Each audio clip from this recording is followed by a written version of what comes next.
Magandang hapon po sa ating lahat. Salamat po. Yan. Bago po tayo magsimula, ang ating pong sermon ngayong hapon ay sinabi ko na po kanina galing po sa sermon ni Dr. Ruben Bredenhoff na nag-serve bilang isang Professor of Ministry and Mission sa Canadian Reformed Theological Seminary sa Hamilton, Ontario. Ang title po ng sermon natin ay Digging to the Root of Murder o yung paghukay sa ugat ng pagpatay na originally niyang nai-preach sa Free Reformed Church of Mount Nasura sa Mount Nasura, Western Australia noong taong 2022. At bago po tayo magsimula, magsimula sa isang panalangin. Panginoon, salamat po sa hapong ito na inyong pinagkaloob sa amin upang minsan pa kami ay makarinig ng inyong mga salita sa pamamagitan ng aming Vesper service. Dalangin po namin na pagpalain niyo po ang mga salitang aming maririnig at huwag lamang namin itong marinig bagkus amin din po itong maintindihan at may pamuhay. Bigyan niyo po ako ng lakas, talino at karunungan na aking kailangan upang aking may bahagi ng may takot at paggalang sa inyong pangalan ng aking sermon delivery. Sa iyo po ang lahat ng karangalan, kaluwalhatian at parangal at pagsamba. Ito po ang aming samot dalangin sa ngalan ng inyong bugtong na anak, ang aming Panginoong Hesus. Amen. Mga minamahal kay Kristo Jesus, halos tuwing linggo ay may naririnig tayong mga kwento ng mga karumal-dumal na pagpatay. Isa na rito yung pagpatay sa isang kilala na personalidad sa USA habang siya ay nakikipag-dialogue sa mga estudyante sa Utah Village University. Diba? Hindi lang yun, may mga napapanood din tayo at naririnig tayo sa mga balita patungkol sa mga riot ng mga kabataan mula sa dalawang magkaibang grupo. Mga domestic violence at mga random attacks na biglaan na lang nangyayari, diba? Yung may makikita lang silang isang tao dyan na pagtripan nila, bigla nilang susugurin. Ang mga gantong uri ng kwento ay nakakapukaw ng ating mga atensyon. At kapag iniisip natin ang Sixth Commandment, malamang ito ang unang pumapasok sa ating mga kaisipan. Murder, violence, o direktang pagpaslang sa buhay ng isang tao. At syempre, iniisip natin na hindi tayo ganun. Hindi tayo mamamatay tao. Hindi tayo kailanman nasangkot sa kahit anong pagplano sa pagkitil ng buhay ng ibang tao, sa pamamaril man yan, pagsaksak sa kanila ng kutsilyo, paglason o ano pa mang bagay. Hindi natin pinipili ang kumaslang ng buhay ng ibang tao. Hindi ba't palagi nating pinamumuhay araw-araw ang Sixth Commandment? Inuutos sa atin ng Diyos to preserve and promote something very basic, very common, ngunit napakahalaga sa kanyang paningin. Ano po yon? That is that God commands us to honor life. Bilang mga anak ng Diyos, mas alam natin ng higit pa sa iba na ang buhay is more than just our physical existence. God's gift of life ay hindi lang itong mga nakikita natin sa ating mga pisikal na katawan tulad ng ating mga buto, dugo, o yung ating mga muscles. That God's gift of life is also a spiritual din ang God's gift of life. For He created humans in His image, made us with the capacity for true fellowship with Him. Ang buhay ay hindi lamang one-dimensional, kaya't ang pagpatay ay hindi rin one-dimensional lamang. Sinisingle out ng commandment na ito ang pagpatay bilang worst possible offense against God's gift of life. Subalit ang pagpatay o yung pag-murder ay isa lamang sa mga paraan na nilalabag natin ang commandment na ito. Sapagkat ang salita ng Diyos ay hindi lamang tungkol sa panlabas na pagsunod, kundi tumatagos rin ito sa ating mga puso at kalooban. Ngunit paano nga ba natin tunay na pinapahalagan ang buhay ng ating kapwa o ng ating neighbor? Ano ang nasa isip natin tungkol sa kanya, sa kanyang pagkatao, sa kanyang halaga sa harap ng Diyos? At paano natin siya dapat tratuhin, hindi lamang sa salita kundi sa gawa. Ngayon po, pinapangaral ko po sa inyo ang salita ng Diyos ayon sa buod nito sa Lord's Day 40. Ating tuklasin ang pinakapuso ng Sixth Commandment, that first, it's broken by the sinful heart, and second, it's kept by the renewed heart. The sixth commandment is broken by the sinful heart. San ba nagsisimula ang kasalanang ito? Simple question. Pero ang paraan ng ating pagsagot ay may malaking kaugnayan kung paano natin tinitingnan ang mga kasalanan laban sa utos na ito. Sapagkat kung ang kasalanan ay mostly result ng mga panlabas na bagay, then dinidil natin ang kasalanan na very differently kaysa kung ito'y nagmumula sa ating mga kalooban.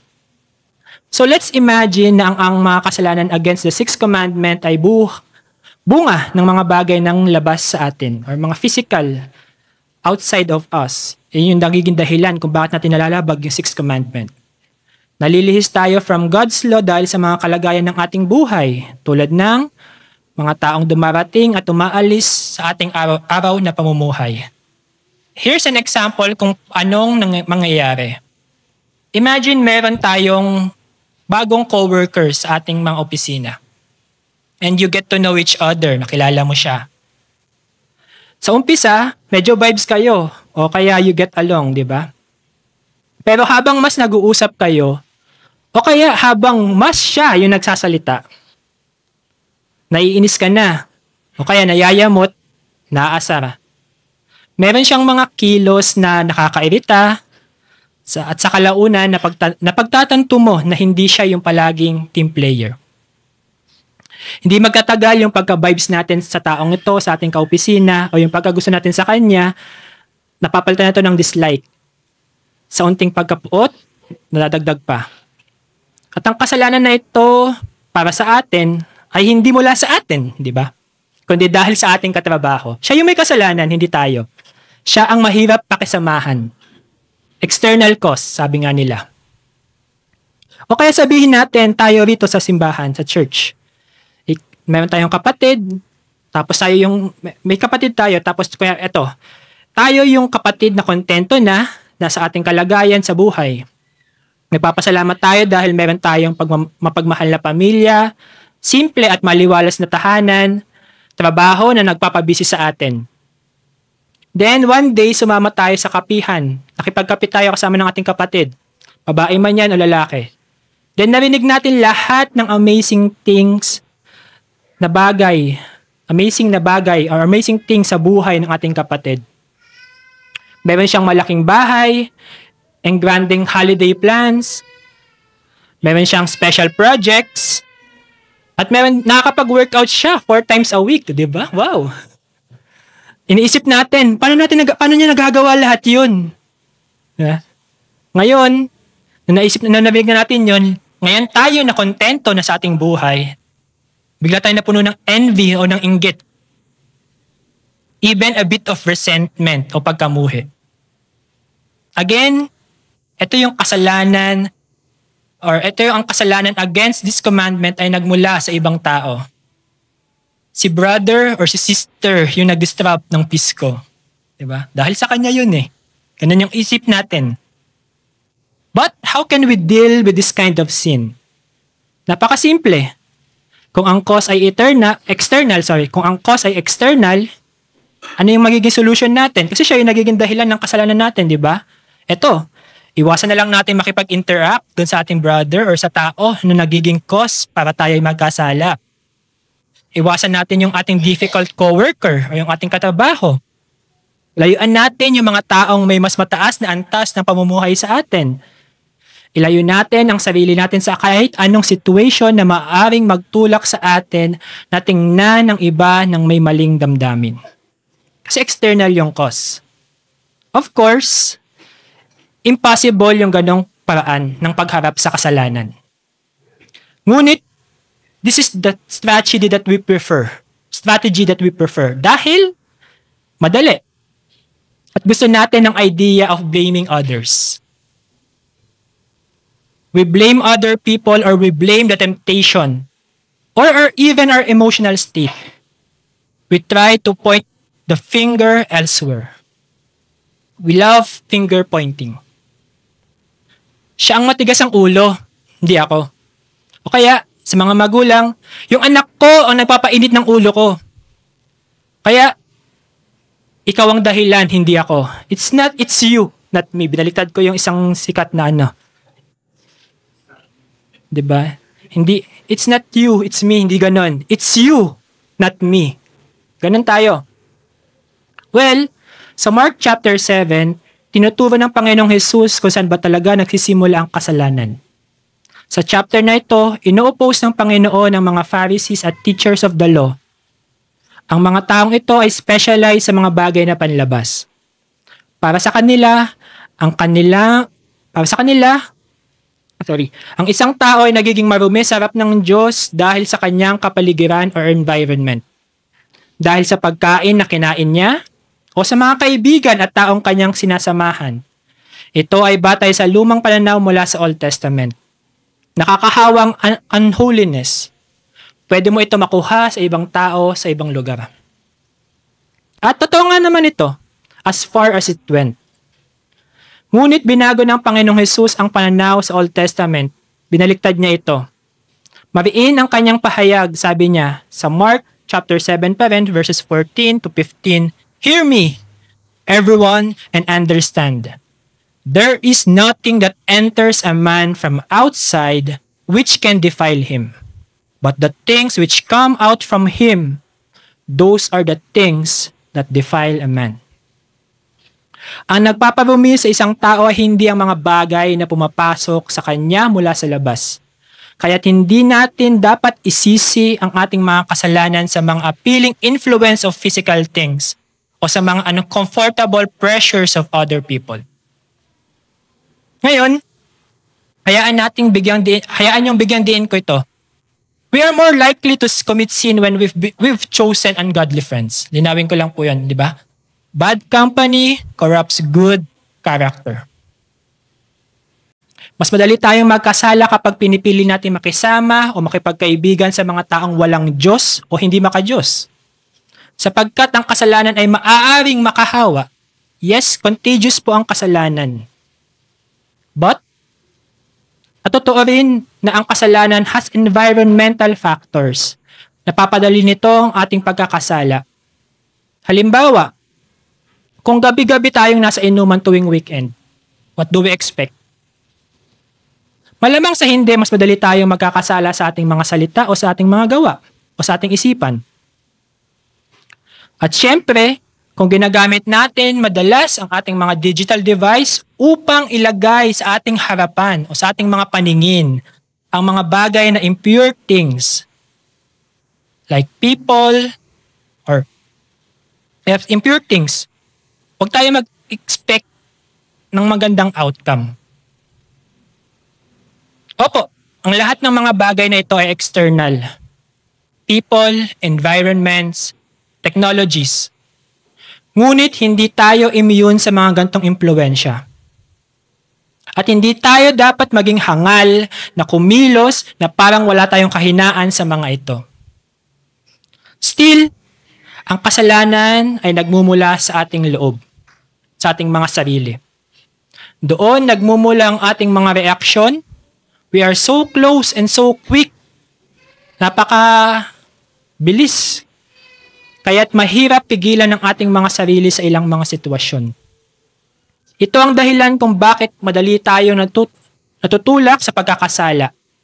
Ang ating mga puso ay handa, nakaabang, at sabik sa kasalanan at hinihintay ito. So the external things that are happening to us, it just attracts what's already inside of us. As Jesus explains to his listeners, sabi niya doon, "For from within, out of the heart of men, proceed evil thoughts, adulteries, fornications, murders, thefts, covetousness, wickedness, deceit, lewdness, blasphemy, pride, foolishness. All these evil things come from within and defile a man." That's verses 21 to 23. Naririnig natin ang kanyang take-home lesson. Ang kasalanan ay from within. Sinabi niya ito, not just once, but twice. ang ating mga puso ang pinakaugat. Nire-reflect ng Catechism sa pagtuturo na ito, sabi doon, di ba ng Catechism, by forbidding murder, God teaches us that He hates the root of murder.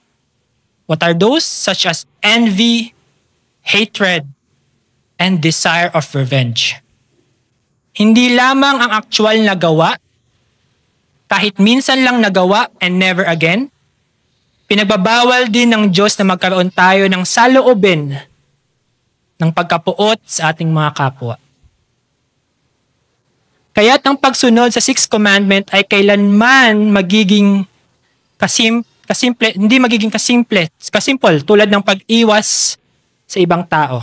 Hindi siya magiging ganun sobrang kasimple lamang. Ang inggit sa ating mga puso, kahit hindi na natin muling makita ang ating kapatid na nagiging dahilan para magkasala tayo, as we claim, ang ating inis ay mananatiling or maaaring manatili sa ating mga saloobin. Kahit hindi na natin batiin ng hi, yung ating katrabaho, andun pa rin yun.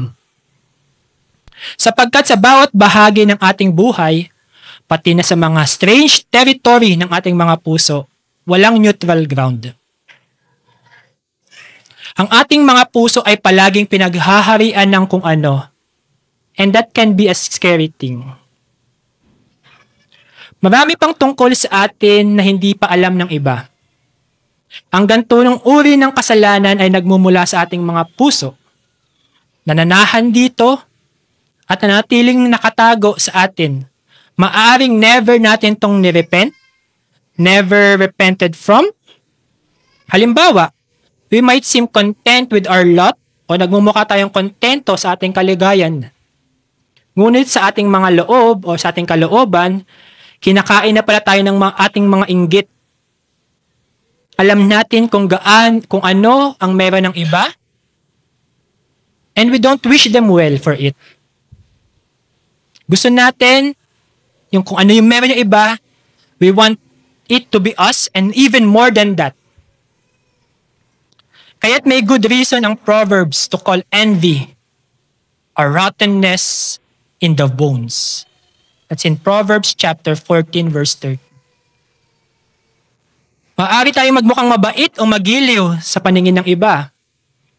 Ngunit sa ating mga kaibuturan, hindi natin matanggap na ang taong nakaupo sa unahan natin o sa likuran natin,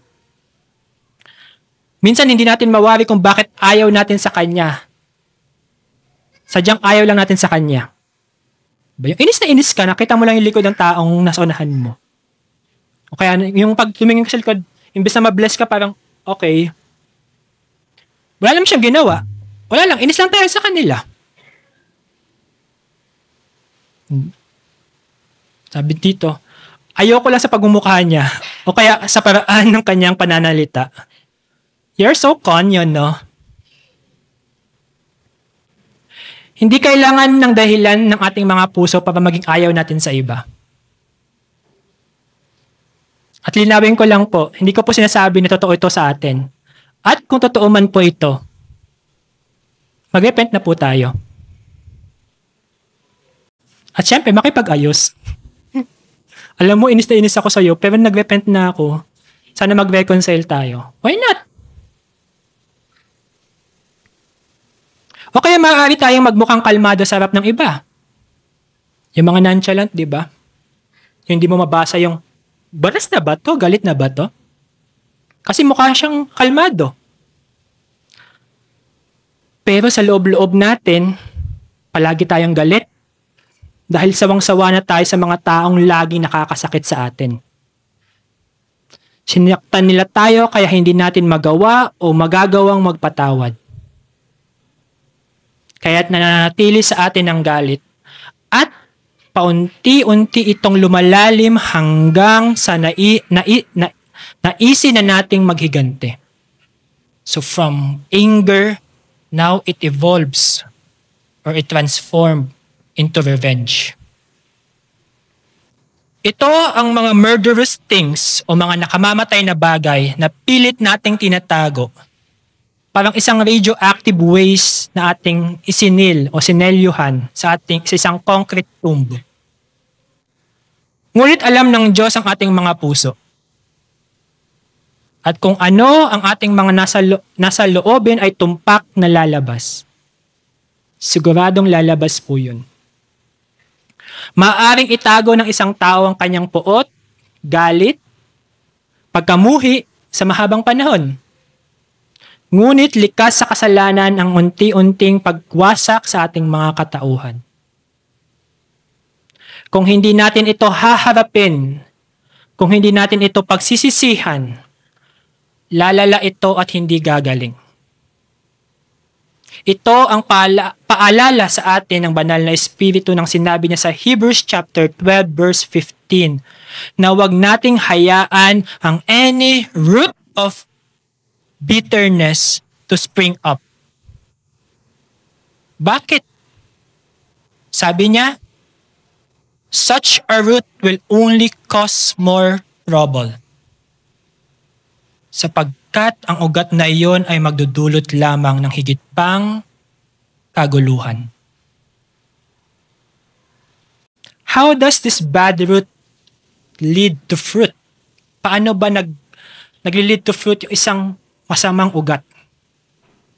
Halimbawa, kung ayaw mo sa isang tao, maaari itong lumabas sa isang simpleng kilos mula sa ating mga katawan. Marahil marami na sa atin ang nakaranas kung gaano kasakit ang isang eye roll. Diba? O kaya yung bombastic side eye. Yung sinasabi yung kausap mo tapos yung sinasabihan mo gumaganon yung mata.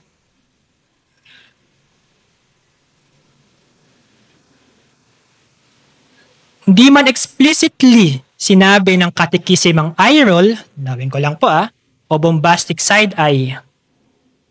Sinasabi naman nito ang dishonoring of our neighbor with our gestures.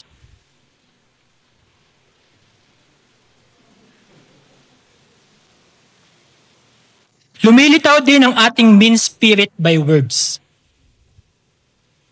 Paano nga ba tayo nakikipag-usap sa mga taong may kikim-kim tayo ng sama ng loob? Kung nakikipag-usap pa nga ba tayo sa kanila? O kaya paano natin pinag-uusapan ang mga taong minsan ay nakasakit sa atin? Anong espiritu ang pinapahayag natin sa ating mga salita? Mabuti ba o masama? As Jesus says, from within out of people's heart, come malice and deceit and slander. Alam na natin ang mga bagay na iyon ay mali. Pero mali iyon. Hindi lamang dahil sa impolite or unkind tayo. Mali iyon sapagkat it's an attack on God's gift of life. Alalahanin natin na ang Panginoong Diyos ang nagbigay sa atin ng buhay. At ano nga ba ang dahilan kung bakit tayo may buhay? Bakit may buhay ang ating kapwa? Bakit? Dahil ito'y kaloob ng Diyos sa atin. Ayon sa kanyang layunin at kabutihan. Hindi tayo nabubuhay dahil karapat-dapat tayo, kundi dahil lamang sa kanyang habag. Ang buhay ng bawat tao ay may halaga, whether we accept it or not. Hindi dahil sa kung sino sila sa paningin ng mundo, kundi dahil sila'y nilikha ng Diyos ayon sa kanyang wangis at larawan. Pakinggan natin ang sinasabi ni Pedro. Sabi ni Pedro na ang isang tao should no longer live the rest of his time in the flesh for the lust of men, but, a conjunction, for the will of God. 1 Peter chapter 4 verse 2, binasa natin siya. Ang oras na binigay sa atin ng Diyos sa mundong ito ay para gawin lamang ang kanyang kalooban. Kanya, hindi po sa atin. At isa tong great calling ng Diyos na binibigay niya sa atin. What is that? To serve Him. To serve God. Tuwing umaga kapag gumigising tayo, alam natin na sinisik ng Diyos na mabuhay tayo para sa Kanya. At kung iyon ang purpose ng buhay, then ang pananakit sa buhay ay pagtanggi sa devotion na nararapat sa Diyos mula sa isa sa Kanyang mga nilalang. Isang malinaw na halimbawa nito ay kung tayo'y pumatay ng ating kapwa, pinipigilan natin sila na pagsilbihan ng Diyos sa natitirang mga araw ng kanilang buhay. The dead cannot praise Him. O kaya, if we recklessly endanger ourselves sa pamamagitan ng mga mapapanganib na gawain o kapabayaan sa ating mga katawan, maaaring ninanakawan natin ng Diyos na mga mabubuting taon na sana ginugugol natin para sa Kanyang kaluwalhatian. At paano natin sinisira ang karangalan ng Diyos sa pamamagitan ng ating pagiging malupit sa ating mga kapwa? Well, kung ikaw ay minsan ng lubos na ininsulto, alam mo kung gaano kabigat ang pasanin ng pagiging malupit ng iba. Maalala nga lang natin yon, yung cruelty and unkindness sa atin ng iba, nakakagulo na ng isipan, nakakaubos na ng sigla. Ang alaala ng malis sa atin ng iba ay nagiging pahirap para sa atin. Minsan nga nakakatanggal pa ng kagalakan sa paglilingkod sa Diyos. Kung tayo nga ay nahihirapan at nawawalan ng kagalakan sa paglilingkod sa Diyos kapag mayroong cruel o malupit sa atin, kapag mayroong unkind o gumawa sa atin ng malis, bakit pa natin ninanais na maranasan din yon ng iba sa pamamagitan ng pagiging unkind, cruel, and malicious natin sa kanila? Dapat nating maunawaan na kapag kumikilos tayo ng walang pag-ibig sa ating kapwa, maaari nating hinahadlangan ang iba sa kanilang pamumuhay ayon sa kalooban ng Diyos. At ito ay isang mabigat na paratang sa atin. Mabigat na paratang, hindi lang pala sa atin, laban sa atin. Gayon din kapag patuloy nating pinagbubulay-bulayan ang masasamang kaisipan laban sa ating kapwa. Inisip na lahat ng pwede mong masamang gawin para sa iyong neighbor. Pinipigilan natin ang ating mga sarili sa paglilingkod natin sa Diyos. Napag-usapan na natin kung paanong ang inggit ay maaaring lamunin tayo at ang ating mga puso. Ang sama ng loob mula pa noong nakaraang mga buwan, nakaraang taon, o maraming taon na ang nakalipas, ay patuloy na kumakain ng mahalagang espasyo sa ating kaisipan. Alam na natin yun, napag-usapan na natin yun. Pero isipin natin ito, kung ang puso mo ay puno ng inggit, kapaitan, o matinding galit, paano mo maisasabuhay ang natitirang panahon mo para sa kalooban ng Diyos? Hindi natin yun magagawa kung puno tayo ng inggit, galit, at kapaitan. At ito ang nagpapakita bakit kailangan natin ng new heart o ng bagong puso. Which then now leads us to our second point. The sixth commandment is kept by the renewed heart.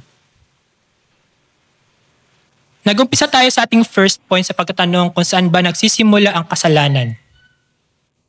Tingnan naman natin ngayon ang pinagmumulan ng obedience.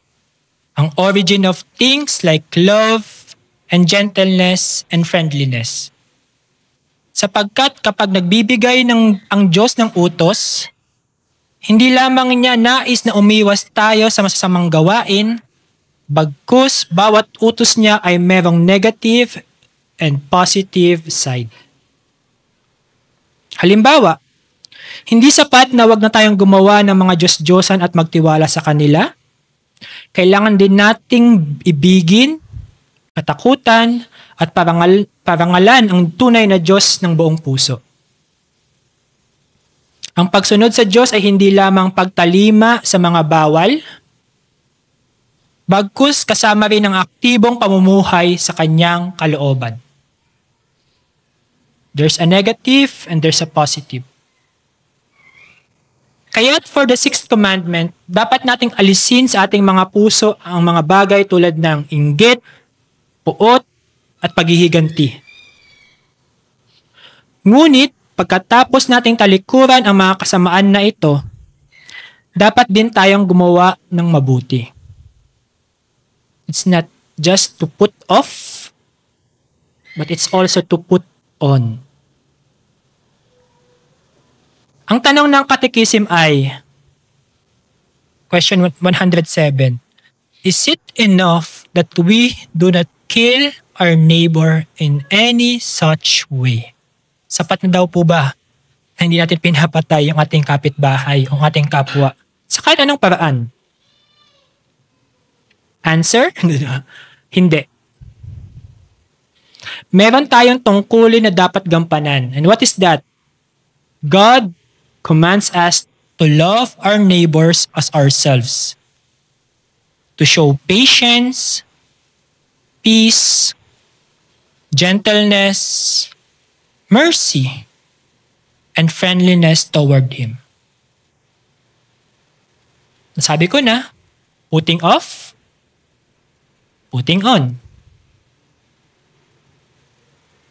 Alam ko po na mayroong mga sandal sa buhay natin na tila, sandali sa buhay natin na tila imposibleng may sa buhay ang mga virtues na to. Mga kabutihang parang hindi natin maaabot. O yung mga virtues na parang imposible nating magawa. Paano ako magtitimpi sa isang taong sobrang nakakainis?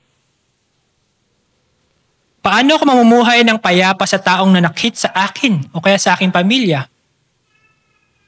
Paano ako magiging mahinahon bukas o magpapakita ng awa or be genuinely friendly? Pero ang question is, saan ba nagsisimula ang mga gantong kabutihan? Ang Diyos ay mahabagin. Siya ang nagbibigay ng kanyang mga inuutos.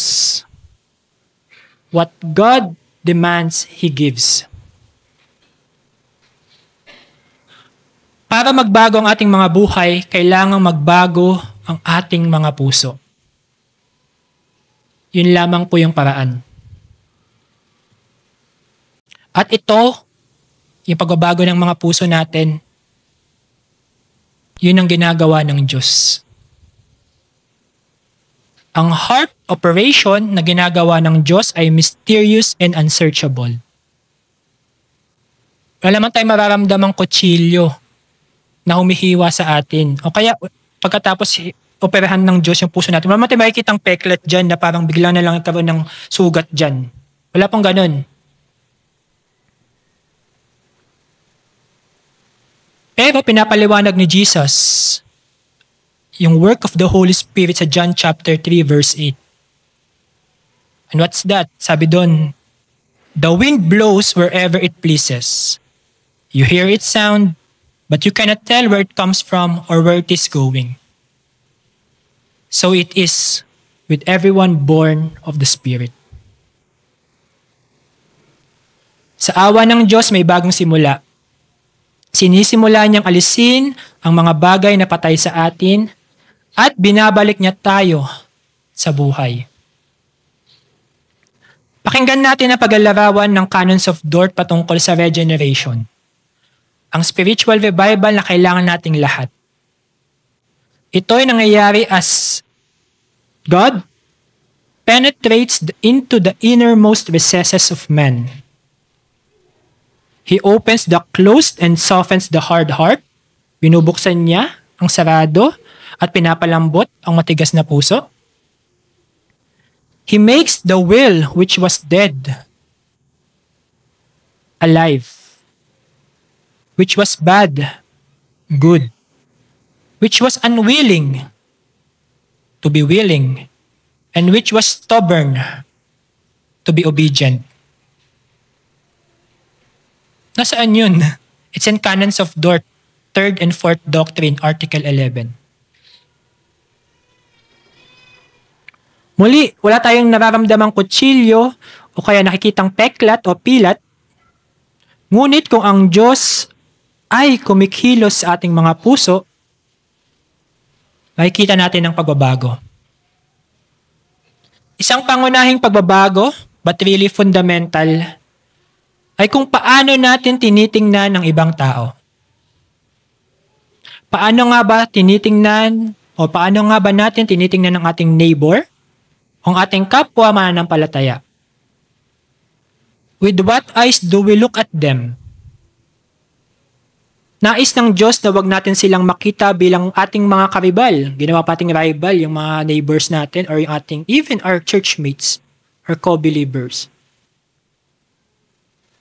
Lalong bilang kaaway, ayaw ng Diyos na tingnan natin sila na bilang ating mga kaaway. O kaya, background scenery.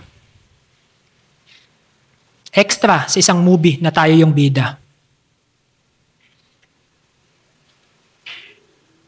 Slowly but surely, tayong natututo na makita ang ibang tao gaya kung paano sila tingnan ng Diyos.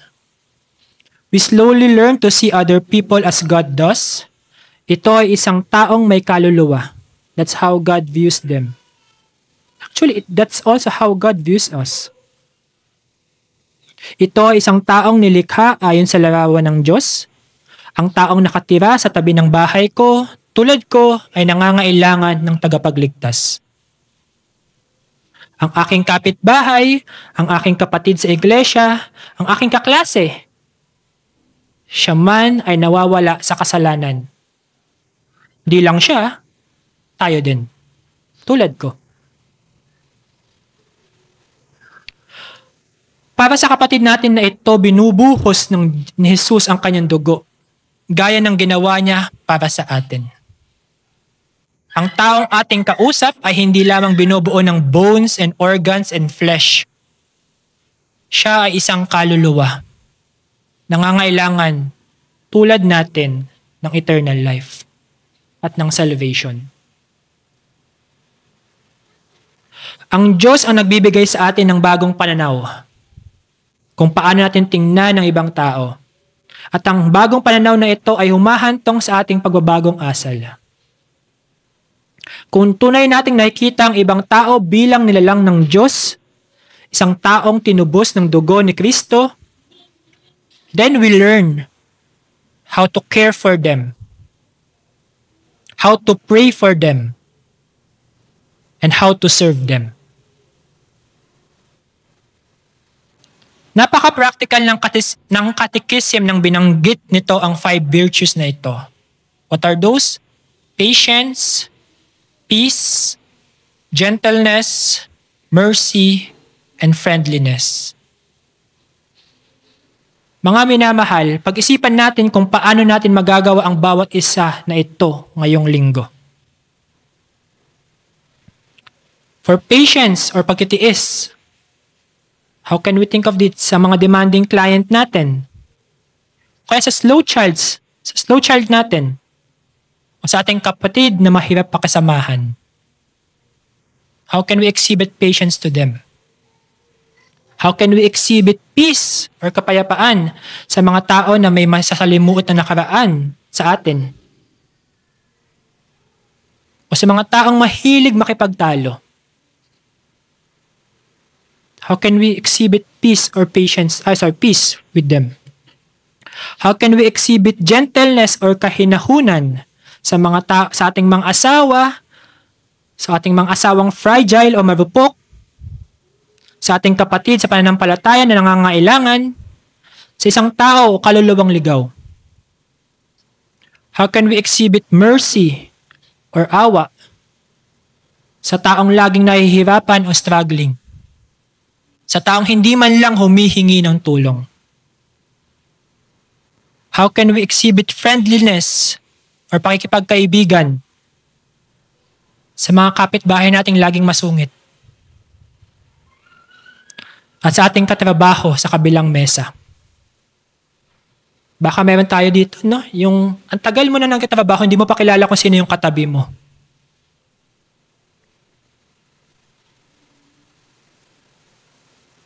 Nagagawa lamang natin ito kapag binabago ng Diyos ang ating mga puso. Dahil laging nagmumula sa nag-uumapaw na puso ang ating mga bibig, nagmumula sa mga nag-umapaw nating mga puso, ang ating mga bibig ay nagsasalita. Out of the abundance of our heart or the overflow of our heart, that's when we speak. At ang ating mga kamay ay kumikilos. Out of the abundance of our heart or the overflowing love of God from us. Then from there, we speak. Then from there, we serve. And we act. Totoo ito para sa bawat isa sa atin na tayo ay namumuhay ayon sa Kanya, ayon sa kung ano ang namumuhay sa ating mga puso. Gaya ng sinabi ni Jesus sa Matthew chapter 12 verse 35, "The good man brings good things out of the good stored up in him." And di natatapos dun yung kwento. Sinabi ni Jesus, sabi dito ni Jesus, "And the evil man brings evil things out of the evil stored up in him." So may imbakan sa ating mga puso. And what's inside there? Inside that storage room. That's what we bring out. Ang mga salitang ito ay nagtuturo sa atin ng isang mahalagang katotohanan. And what is that? Hindi tayo passive in awaiting God's work of regeneration. Na parang umaasa lang tayo for His work to progress. Ang storing up ay isang active project for all of us. Isang ongoing activity. Ano ang mga bagay na pumupuno sa ating mga puso? Ano ang nakaimbak sa ating kaloob-looban? Is it good? Or is it bad?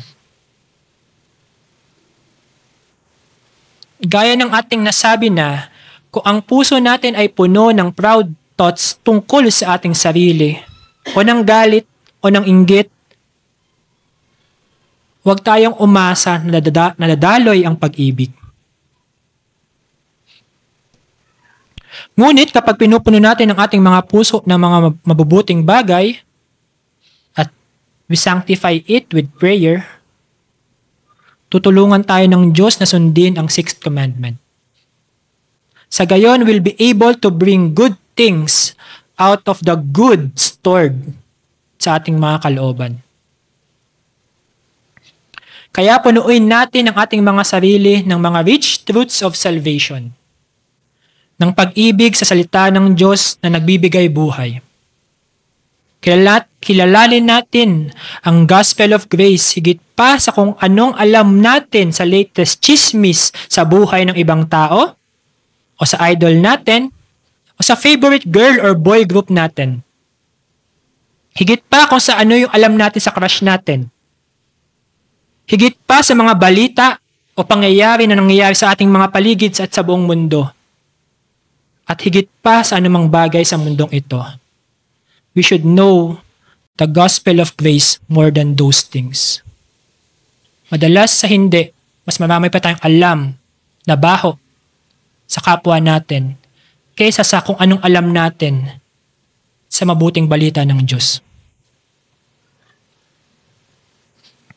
And be sure of this word, and be sure that this word, the word of God, the gospel of grace, has great power to change us, great power to change you and me. Kapag ang ating puso ay nagpapakumbaba sa harap ng lahat ng binibigay ng Diyos sa atin kay Kristo, lumalago rin ang ating hangaring magbigay sa iba. Sabi ng banal na Espiritu, the Holy Spirit says, as each one has received a gift, minister it to one another. 1 Peter chapter 4 verse 10. Sapagkat tayong lahat ay may mga gifts upang maging pagpapala sa iba. So if we do have gifts, it's not only for us, it's also for our brothers and our neighbors. And who gave those gifts? Only God. Huwag tayong maging labis na mahiyain o magkaila sa kung anong meron tayo. We have material goods to give. May mga bibig tayong makakapagsalita. May mga pusong makakapanalangin. We have time to share. Kaya tanungin natin ang ating mga sarili. Paano mo ginagamit ang iyong mga gifts upang makapaglingkod sa iba? Paano mo binabahagi ang pag-ibig ng Diyos which is stored up in you?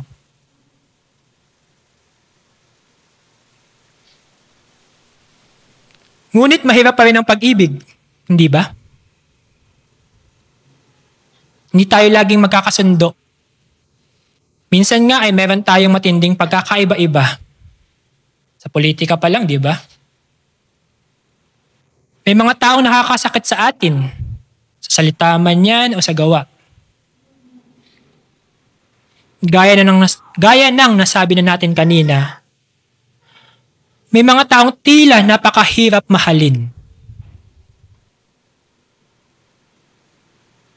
Gayunpaman, kapag ang puso ay binago na ng Diyos, it will continually and even stubbornly bend toward love. Gaya ng sinabi ni Pedro sa kanyang sulat na nabasa natin kanina, 1 Peter chapter 4 verse 8. Have fervent love for each other. Why? For love will cover a multitude of sins. Minsan ang ating pag-ibig ay tila napakanipis na parang hindi kayang takpan ang maraming kasalanan. Sobrang thin na parang hindi niya kayang takpan yung multitude of sins na ginagawa sa atin. Marahil kaya nating takpan ng isang kasalanan, magkaroon ng biyaya upang palampasin ang isang pagkakasala. Ngunit kapag nadagdagan na ito ng pangalawa at ng pangatlo, bilis na tayo nauubusan ng pag-ibig.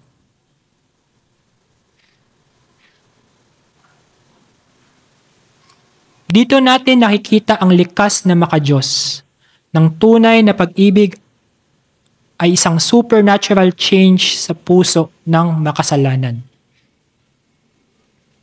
Nakikita natin ang uri ng pag-ibig na kayang ilagay ang mga pagkakasala sa isang lugar kung saan hindi na ito nakakaapekto sa ating ugnayan. Doon, it is locked up or nakakandado, covered, natatakpan.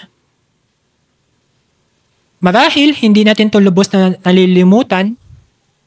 Perhaps we cannot forget it, but forgiven. Ngunit pinatawadan natin. Ito ang pag-ibig na kayang takpan ang maraming kasalanan. O ito ang uri ng pag-ibig na kayang takpan ang maraming kasalanan. Pinapanalangin natin ang gantong uri ng renewal. Pinapanalangin natin ang gantong uri ng pag-ibig. Dito sinasabi ng banal na Espiritu, if anyone serves, he should do it with the strength of God. With the strength God provides. This is a wonderful promise. Kapag hiniling natin ito sa Diyos, tiyak na ibibigay ito sa atin ng Diyos. Yung lakas upang makapaglingkod sa iba. Kapag humiling tayo, He gives the patience. He gives the peace. He gives the gentleness, the mercy, and friendliness. question is, do we pray and ask for it?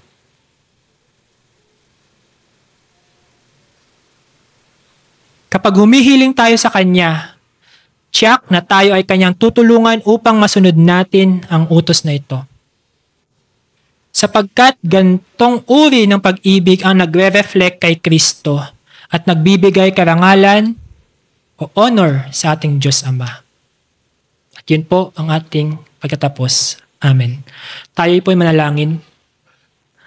Aming Diyos at aming Panginoon, kami po ay nagpapakumbaba at humihiling ng inyong kapatawaran sa mga pagkakataong hindi namin sinusunod ang inyong kautusan. Patawarin niyo po kami sa mga pagkakataong hindi man po kami literal na pumatay, ngunit sa aming mga isipan at aming mga puso, kami ay naiinggit, napupuot, nagagalit, at nagnanais na maghiganti sa aming kapwa, sa aming pamilya, at sa aming mga kapatid sa iglesia. Salamat po dahil inyong pinaunawa sa amin na sa pamamagitan ng aming sermon delivery ngayong hapon na mula sa aming mga puso ang ugat ng pagpatay. At salamat din po dahil hindi nyo lamang po ito pinaunawa sa amin, pagkus inyo rin pong pinakita sa amin kung ano yung solution dito. Kayo po ang magbago ng aming mga puso at ang aming mga pagkatao. Kaya ngayon, ay nagagawa na naming magpatawad at mahalin ang aming kapwa gaya ng kung paano ninyo kami minahal.